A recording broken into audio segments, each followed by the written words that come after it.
Salut à tous, c'est Guillaume. Aujourd'hui, on se retrouve pour une nouvelle vidéo high-tech sur la chaîne secondaire. Dans cette vidéo, je vais vous présenter mon top des meilleurs écrans qui sont disponibles actuellement sur le marché. C'est vrai que c'est important quand on se fait son setup, d'avoir un PC gamer au top, voilà, comme on veut en fonction de son budget, mais c'est tout aussi important d'avoir un bon écran. Je vous ai fait la sélection des meilleurs écrans, donc c'est-à-dire en termes de qualité, mais aussi en termes de rapport performance-prix, histoire d'avoir le meilleur écran possible en fonction de votre budget. Si votre budget c'est 200, 250, 300 euros, voilà, je vais vous donner ma sélection des meilleurs écrans pour les différents budgets. Comme d'habitude, vous retrouvez les liens et les références de tous les écrans dans la description de la vidéo. Et comme d'habitude, pour les écrans, ça va se passer en deux parties. Vous avez une première partie où je vais vous rappeler le lexique pour ceux qui n'ont pas l'habitude de regarder les vidéos des top écrans et qui s'y connaissent pas forcément pour les écrans. Vous pouvez regarder le lexique, ça vous permettra de savoir la différence entre une dalle TN, une dalle VA, une dalle IPS, une dalle OLED, qu'est-ce que c'est que le taux de rafraîchissement, qu'est-ce que c'est les angles de vision, qu'est-ce que c'est le temps de réponse, etc. Ça va vous faire un petit rappel sur ça. Et ceux qui connaissent déjà tout ça, normalement, je vous ai mis des petits chapitres, comme ça vous pouvez avancer directement à la catégorie d'écran que vous préférez. Il y aura les écrans Full HD, les écrans Quad HD, les écrans 4K et les écrans ultra wide ou dual wide.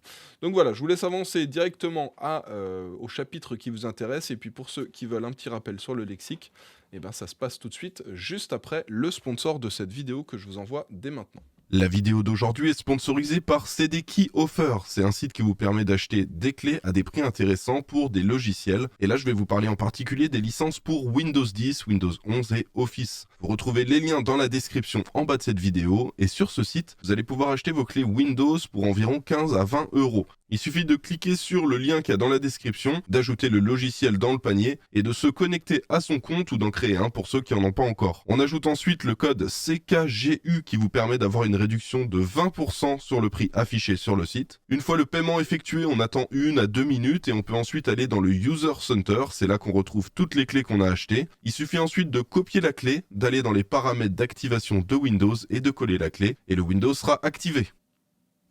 Alors du coup, comme promis, on commence tout de suite avec le lexique. Ça va être le moment de revoir un petit peu les différents termes, histoire de bien comprendre tous les écrans que je vous recommande.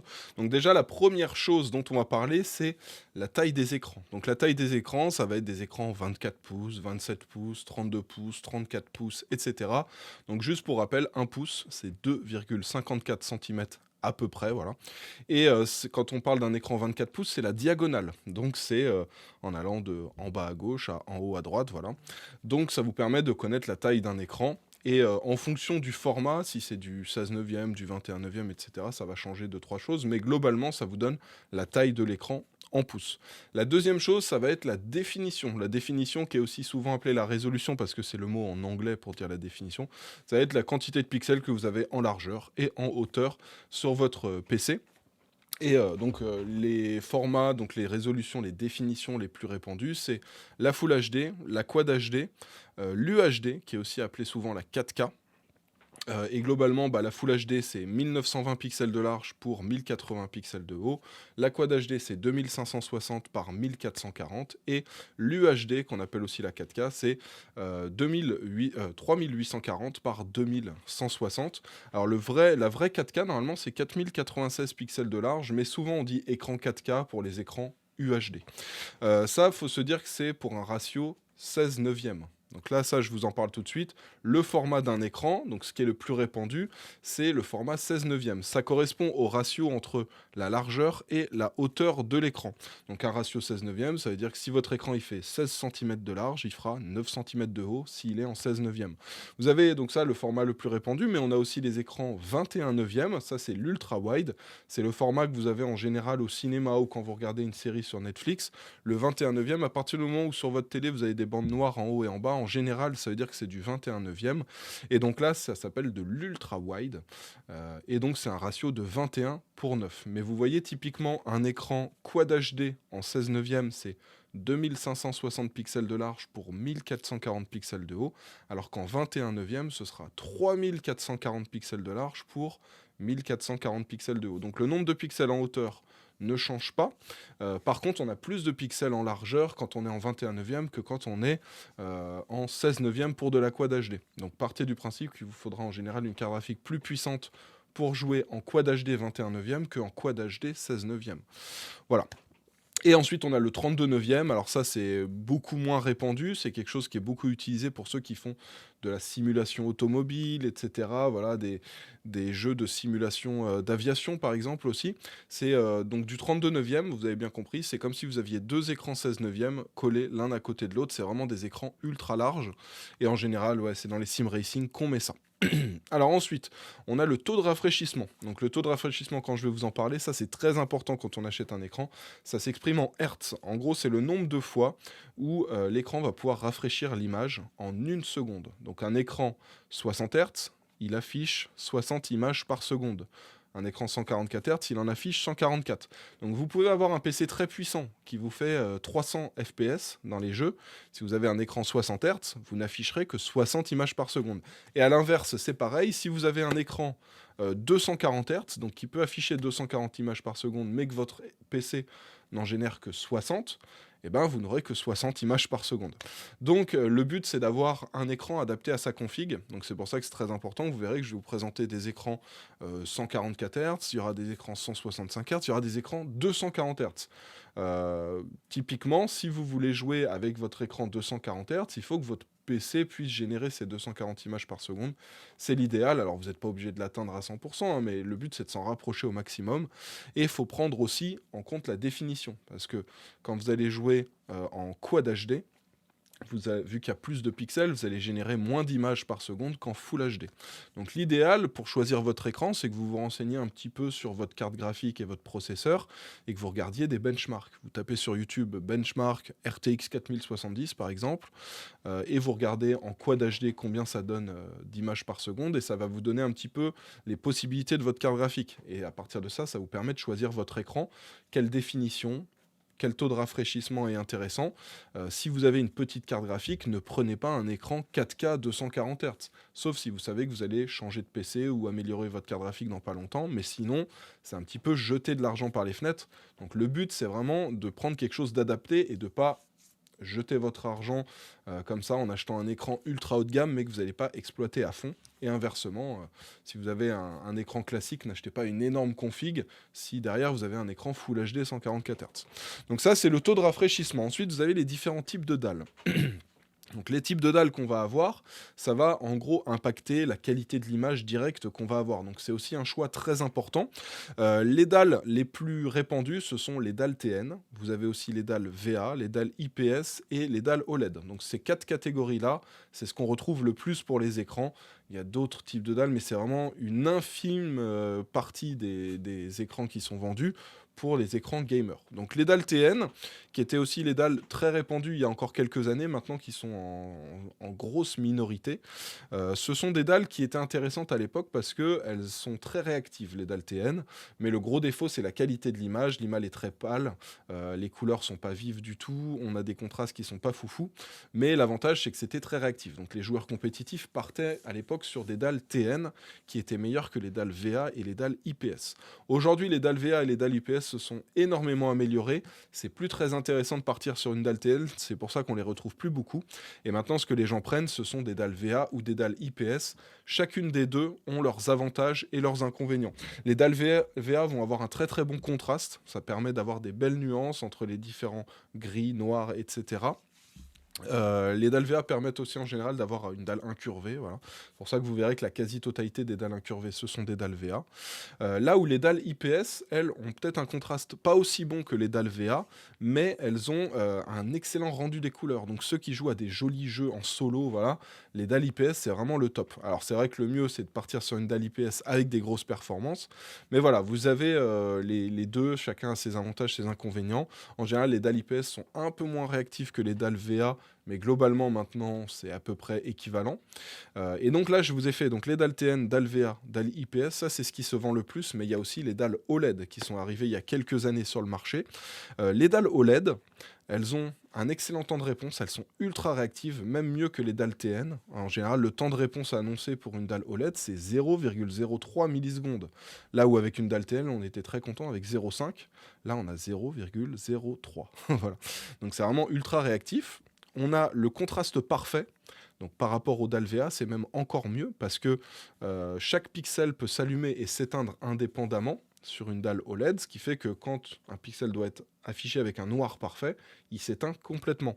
Là où avec une dalle VA, une dalle IPS, une dalle TN, vous avez les pixels qui prennent une couleur et puis vous avez un rétroéclairage derrière qui éclaire le tout. Et donc on n'arrive jamais à avoir le noir parfait. Donc ça, c'est un des autres avantages des dalles OLED. Vous avez aussi un rendu des couleurs qui est incroyable. Donc vous avez l'OLED, mais vous avez le Quantum Dot OLED qui améliore encore ça. Les Quantum Dot OLED, c'est encore mieux en termes de rendu d'image que l'OLED classique, même si les deux sont excellents.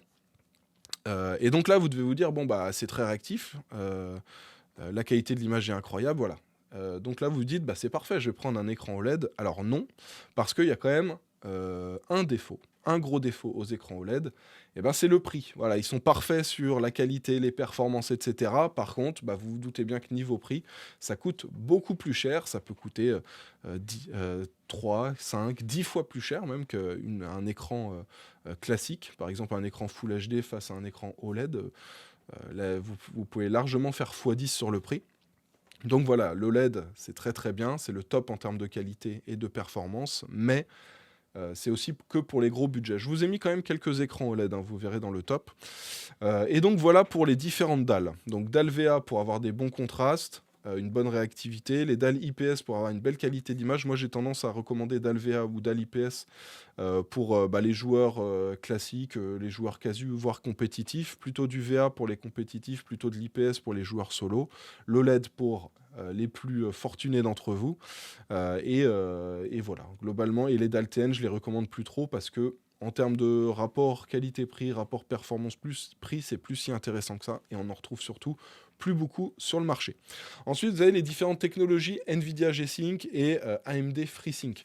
Donc ça, c'est des technologies qui permettent d'éviter le screen tearing. Donc c'est des déchirures sur l'écran qui peuvent arriver quand votre écran, par exemple, qui est à 144 Hz, donc qui peut afficher 144 images par seconde, reçoit par votre PC un flux vidéo généré par le PC et la carte graphique, tout ça, qui n'est pas exactement à 144 images par seconde, qui peut être à 120 ou qui peut être à 180. Le fait que le PC envoie des images, que l'écran essaie de les afficher, mais qu'il n'est pas fini d'en afficher une quand il en reçoit une nouvelle, voilà, ça peut faire des déchirures, c'est pas très beau, et surtout ça enlève l'impression de fluidité. On a l'impression que le jeu saccade, alors que des fois le PC tourne très très bien. Et donc ces technologies, quand elles sont intégrées aux écrans, on peut l'activer ensuite, et ça permet d'éviter justement le screen tearing, et ça donne une belle impression de fluidité. C'est un petit plus, donc quand c'est disponible sur les écrans, c'est toujours intéressant. Alors à un moment, il y avait que les cartes Nvidia qui fonctionnaient, qui permettaient d'activer G-Sync sur un écran G-Sync, et inversement, que les cartes AMD pour FreeSync. Maintenant, c'est plus vraiment le cas. Les deux sont intervertibles et c'est plus vraiment un problème quand on a une carte AMD d'activer G-Sync, et inversement, quand on a une carte Nvidia d'activer FreeSync sur un PC. Voilà. Et enfin, donc on a le temps de réponse. Ça aussi, c'est un élément important, mais qui, moi, je vous recommande d'ignorer dans les fiches techniques.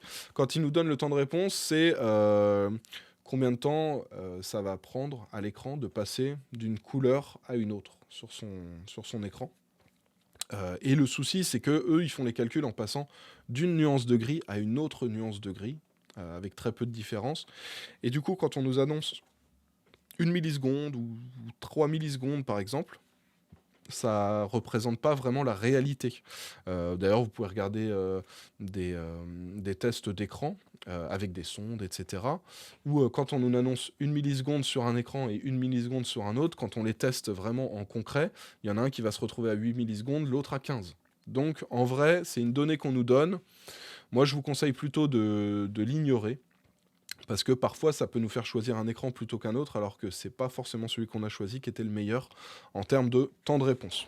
Quelques autres petites infos, donc 2 infos. Vous pouvez regarder, des fois, il y a des écrans où il y a écrit qu'il y a une fixation VESA. Donc ça, c'est 4 points de vis que vous avez derrière l'écran. Ça peut être du VESA 100 s'ils sont séparés de 10 cm, du VESA 75 s'ils sont séparés de 7,5 cm, du VESA 200 pour les très grands écrans, ils sont séparés de 20 cm. Ça permet en gros de les mettre sur un bras custom qu'on peut fixer au mur, qu'on peut mettre fixer au bureau, ou alors un bras articulé. C'est toujours un plus quand on a envie de faire ça. Et vous avez aussi la courbure de l'écran. Vous avez des écrans incurvés 1500 R, 1800 R, 1000 R, etc. Donc pour les écrans incurvés, la courbure justement elle est exprimée avec ce nombre, avec donc un nombre suivi d'un R. Partez du principe que par exemple un écran 1500 R, ça va être un cercle de rayon 1500. Et quand vous avez un écran avec 1000 R pour la courbure, ça va être un cercle avec un rayon de 1000. Et donc, vous avez bien compris que plus le rayon est faible, plus la courbure va être élevée. Donc, un écran 1800 R sera moins incurvé qu'un écran 1500 R, qui sera moins incurvé qu'un écran 1000 R. Donc, plus le nombre est faible, plus ça va être incurvé.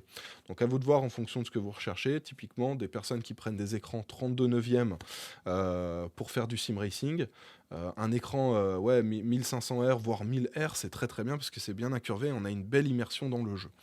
Donc voilà pour les différents mots du lexique qu'il faut savoir, histoire de bien choisir son écran. On passe maintenant à la liste des écrans que je vous recommande. On commence donc avec les écrans Full HD. Donc pour les écrans Full HD, j'ai quelques écrans intéressants à vous recommander. Pour le premier prix, les petits budgets, ceux qui n'ont pas énormément d'argent à mettre dans leur écran mais qui veulent quelque chose de correct. Donc on a deux écrans en Full HD, donc un écran 24 pouces de chez MSI qui tourne en 180 Hz. Avec une dalle rapide IPS, tout ça pour 130 €. Donc ça, très intéressant cet écran-là, c'est celui que je vous recommande à fond pour les plus petits budgets, parce qu'on est vraiment à 130 €, c'est ultra intéressant. Pour ceux qui auraient une petite préférence pour la marque Acer, vous avez un modèle qui est intéressant aussi, qui est en 24 pouces Full HD 180 Hz aussi, qui coûte aussi 130 €. Et là aussi, on est sur un modèle très intéressant. Alors là, celui-là, c'est une dalle VA, donc qui aura des meilleurs contrastes, mais un petit peu moins bien en termes de qualité des couleurs. Donc à vous de voir un petit peu qu'est-ce qui vous intéresse le plus, mais globalement, pour 130 €, vous avez deux excellents écrans. Pour de l'entrée de gamme, une config, allez, vous mettez ça avec une config à 600, 700, 800 €, un petit PC qui coûte pas très cher, vous combinez avec cet écran-là, ça va super bien fonctionner, ce sera globalement adapté, et ça vous permet de ne pas mettre une fortune dans votre écran tout en ayant quelque chose de très correct. Si vous voulez à peu près les mêmes perfs, les mêmes définitions, même taux de rafraîchissement, mais avec une taille d'écran plus grande, vous avez cet écran de chez Iyama. C'est un petit peu plus cher, là on passe à 159 €, donc c'est 30 € de plus, mais vous avez un écran 27 pouces, Full HD, 165 Hz avec 0,8 millisecondes de temps de réponse. C'est une dalle Fast IPS, donc très réactive. Et voilà, pour 30 € de plus, vous pouvez passer sur du 27 pouces. Alors ensuite, ceux qui veulent faire du jeu compétitif. Donc, vous avez deux écrans que je vous recommande. Vous avez cet écran de chez AOC en 240 Hz. Donc là, vous pouvez afficher jusqu'à 240 images par seconde. Donc ça, typiquement, des personnes qui font du Valorant, qui font du Counter-Strike, etc., ça va être très très bien. Apex Legends, même Fortnite, voilà, du 240 images par seconde, ça va être incroyable. Si votre PC fait tourner les jeux à ce nombre d'images par seconde, avec ça, vous aurez une excellente réactivité. Et je ne sais pas si vous avez vu le prix, 209 €. Donc pour 209 € aujourd'hui, on peut se procurer un écran 27 pouces Full HD 240 Hz. Donc ça, très intéressant avec une dalle VA pour celui-ci. Il y a un deuxième modèle dans le même style. Donc là, on est à 195 €. Celui-ci aussi est ultra intéressant. On est sur une dalle IPS, 270 Hz pour le taux de rafraîchissement. Alors il me semble qu'il faut activer une option d'overclocking dans l'écran si vous voulez avoir 270, sinon ça vous proposera que 240. Très très bonne qualité d'image, ultra réactif. Tout ça en dessous des 200 €, parce que le précédent, là, vous regardez, c'était 209. Là, on est à 195 € et on a un super écran pour faire de l'e-sport à moindre coût. Donc voilà pour les écrans que je vous recommande pour de la Full HD. Vous avez les deux petits écrans entrée de gamme. Ceux qui veulent du 27 pouces un peu plus grand, il y a le modèle de chez Iyama. Et les joueurs compétitifs qui veulent du 240 images par seconde, vous avez les deux écrans, le AOC ou le Asus TUF, avec pour ma part une petite préférence pour l'écran Asus TUF. Ensuite, pour ceux qui veulent de la Quad HD, donc 2560 par 1440. J'ai quelques écrans. On a donc l'écran entrée de gamme, ça va être celui-ci, le Core UI. 27 pouces, Quad HD, 144 Hz, avec une dalle VA. En gros, un excellent rapport qualité-prix parce qu'en dessous de 190 €, vous arrivez à avoir un écran Quad HD 144 Hz. Donc là, très intéressant, une grosse définition, hein. Faites attention, prenez bien une config adaptée, hein, histoire d'exploiter à fond cet écran. Tout ça pour 190 €. Donc là aussi, on est sur un écran très intéressant avec une courbure 1800 R et 85% du DCI-P3. Ça, c'est l'espace colorimétrique que ça permet de rendre en visuel. Donc ça, très intéressant. Pour ceux qui voudraient une meilleure qualité d'image, il y a un bon plan ultra intéressant en ce moment avec ce modèle de chez LG. Regardez. sRGB 99%. En termes de perf, c'est très similaire. 27 pouces, ça reste de la Quad HD, c'est du 165 Hz. Et par contre, on est sur une belle dalle IPS avec un très très bon rendu des couleurs, une très très belle image. On est un petit peu plus cher, hein. Vous voyez là, on est à 233, là où le Core UI était à 189. Donc on est à presque 45 € de plus. C'est un peu plus cher, mais pour le coup, je pense que c'est un investissement intéressant pour ceux qui jouent aussi à des jeux en solo, des jolis jeux, ceux qui veulent activer par exemple du ray tracing, des choses comme ça sur leur PC. Avoir une belle qualité d'image, qu'avoir un PC qui rend des belles images, c'est bien, mais si l'écran n'arrive pas à les afficher correctement, c'est vrai que c'est dommage. Là, pour le coup, vous avez le parfait compromis pour de la Quad HD avec un taux de rafraîchissement intéressant de 165 Hz, tout en ayant une belle qualité d'image et un prix qui n'explose pas, hein, parce qu'il n'y a pas si longtemps que ça, Quad HD 165 Hz, c'était 350, 400 €. Heureusement, depuis, les prix ont pas mal baissé. Donc celui-ci est très intéressant. Ensuite, on a le Samsung Odyssey G5. Alors celui-là, il est très similaire. On est sur une dalle VA. Par contre, on est sur du 32 pouces. Donc ça, c'est un grand écran. Alors moi, c'est ce que j'ai personnellement, j'ai un écran 32 pouces, mais il est 4K. Avant, l'écran que j'avais, c'était du 32 pouces Quad HD. Vu que j'avais l'écran assez éloigné de moi, c'était OK. En général, moi, ce que je vous recommande, c'est 24 pouces pour de la Full HD, 27 pouces pour de la Quad HD, 32 pouces pour de la 4K, sauf si vous éloignez pas mal l'écran de vous, où là, vous pouvez par exemple pour de la Quad HD prendre du 32 pouces ou pour de la Full HD du 27. Donc celui-ci aussi, il est très intéressant, 229 € et vous passez sur du 32 pouces.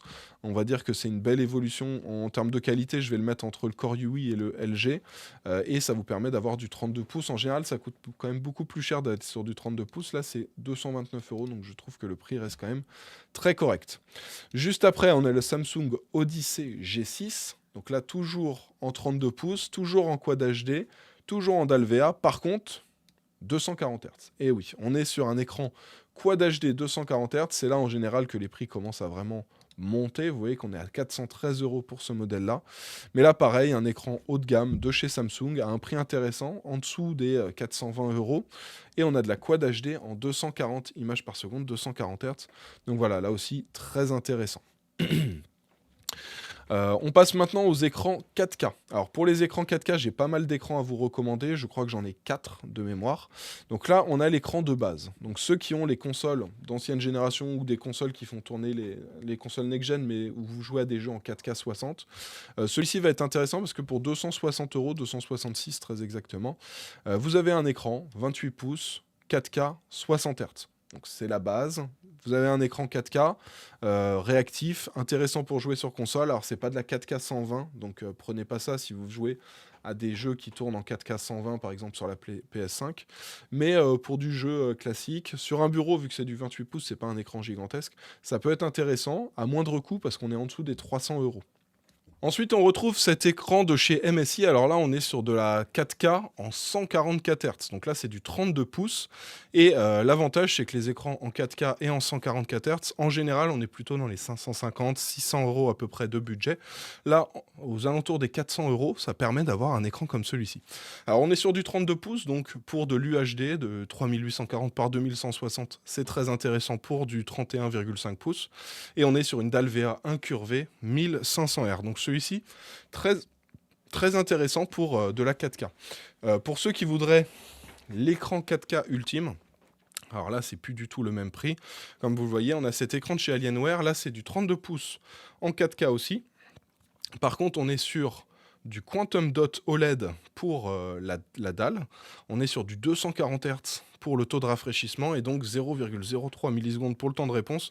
Donc là aussi, Un écran très intéressant, on est pas loin des 1200 €, on est sur un écran ultra haut de gamme, donc clairement c'est pas destiné à tous les budgets. J'essaie quand même de vous sélectionner des écrans comme ça parce que je sais que certains parmi vous ont ce budget pour leur écran. Clairement moi c'est à peu près la même chose que j'ai. Moi j'ai un écran ROG qui est en 32 pouces 4K 240 Hz avec du Quantum Dot OLED, c'est juste que voilà, moi c'est un modèle de chez ROG. Là, on est sur un modèle de chez Alienware. Mais voilà, là, on est vraiment sur un écran ultra haut de gamme et c'est le jour et la nuit entre un écran classique et celui-ci. Malheureusement, c'est pas adapté du tout à tous les budgets. Et j'ai un dernier écran 4K que je voulais vous présenter. Là, c'est un style totalement différent. Là, c'est de la 4K 144 Hz. Par contre, on est sur un écran de chez Iyama en 43 pouces. Donc 43 pouces, c'est un format quand même beaucoup plus grand. Ça, je vous le recommande si par exemple vous faites du jeu typiquement pour mettre dans une chambre, avoir un bel écran réactif gaming, tout ça, tout en ayant une console next-gen ou alors pour jouer manette avec un PC qu'on branche dessus. Ça peut être intéressant. 43 pouces, c'est assez grand, donc je vous recommande pas forcément de mettre ça sur un bureau, hein, de jouer en mode bureau, clavier-souris. Mais pour jouer en mode manette, ça peut être ultra intéressant comme écran 4K. On enchaîne maintenant avec la dernière catégorie de produits, ce sont les écrans larges, donc les écrans ultra wide, dual wide, et on commence avec un écran de chez Koryui pour ceux qui veulent du 34 pouces en ultra wide quad HD, donc c'est-à-dire en 3440 pixels de large pour 1440 pixels de haut, incurvé 1000R, donc ça c'est une très très grosse courbure. Une milliseconde de temps de réponse, une dalle VA et un taux de rafraîchissement de 165 Hz. Donc là, très intéressant. Et ce qui est bien, c'est qu'il vaut 329 €. C'est pas très cher pour un écran comme celui-ci. Le prix récent, d'ailleurs, c'était 370. Il a baissé un petit peu d'une quarantaine d'euros. Donc voilà, pour ceux qui veulent acquérir un écran en 34 pouces en ultra wide quad HD. Oui, c'est ça, ultra wide quad HD. Voilà, pour 329 €, vous pouvez avoir quelque chose de très intéressant. L'avantage en plus, c'est que quand vous regardez par exemple une série sur un écran comme ça, vous n'avez pas de bande noire en haut et en bas. Donc voilà, c'est assez intéressant. Ensuite, vous retrouvez dans le même style, le Samsung, c'est le G55T. Donc là, c'est très similaire. 34 pouces, ultra wide, quad HD, dalle VA, 1000R, 1 milliseconde de temps de réponse. Donc les specs sur le papier sont très similaires. On est même 10 € en dessous avec ce modèle de chez Samsung. Donc les deux écrans peuvent être intéressants. Ce sera vraiment le design, la marque, tout ça qui vont déterminer si vous prenez le Samsung ou le Koryui. Mais là, vous avez deux modèles très intéressants. On passe maintenant sur un modèle de chez Alienware. Alors là, pareil, on est sur du Quantum Dot OLED, donc les prix s'envolent. 1079 € pour cet écran-là. Donc on est sur du 34 pouces en 21/9, sur de l'ultra wide quad HD, 165 Hz pour le taux de rafraîchissement, et du coup une qualité incroyable, mais un prix tout aussi incroyable. 1079 € pour ceux qui veulent l'écran parfait en 34 pouces. Bah, c'est celui-ci, mais il coûte plus de 1000 €, donc uniquement réservé au gros budget. Et ensuite, j'ai deux écrans à vous recommander pour ceux qui veulent un écran à vous recommander pour ceux qui veulent du dual wide. Donc là, ça veut dire, là c'est du 49 pouces, mais c'est du dual wide quad HD. Donc c'est comme si vous aviez deux écrans 16/9 quad HD l'un à côté de l'autre. Et donc vous voyez, on est toujours à 1440 pixels de haut. Par contre, on est à 5120 pixels de large, donc deux fois 2560, ce qu'on retrouve sur un écran quad HD. Là, on est sur du 240 Hz, 0,03 millisecondes de temps de réponse avec une dalle OLED.